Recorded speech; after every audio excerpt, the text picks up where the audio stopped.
Actes chapitre 5, verset 15.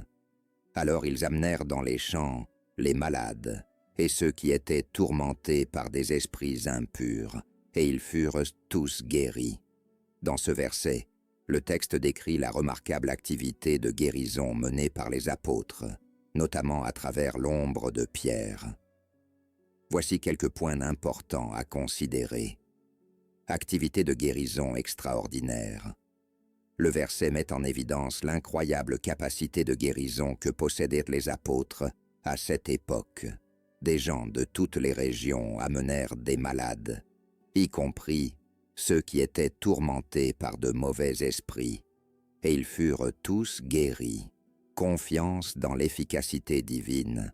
Les gens de cette époque démontraient une foi profonde dans l'efficacité de l'intervention divine par l'intermédiaire des apôtres.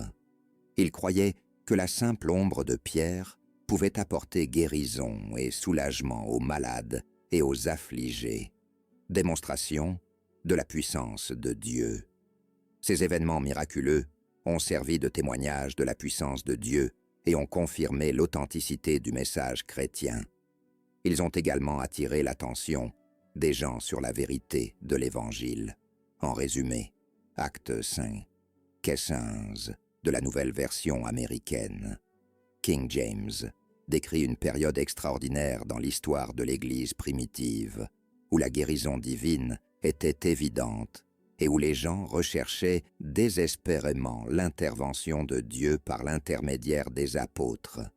Ces miracles ont non seulement soulagé les souffrances physiques, mais ont également renforcé la foi et la confiance dans la bonne nouvelle de Jésus-Christ. Déclaration de confession de foi. Seigneur Jésus-Christ, je confesse que je suis pécheur et que je suis séparé de Dieu à cause de mon péché. Je me repens de mes péchés et je reconnais le Seigneur Jésus-Christ comme le seul et suffisant sauveur de ma vie. Et je dirige à la vie éternelle et écris mon nom dans le livre de vie.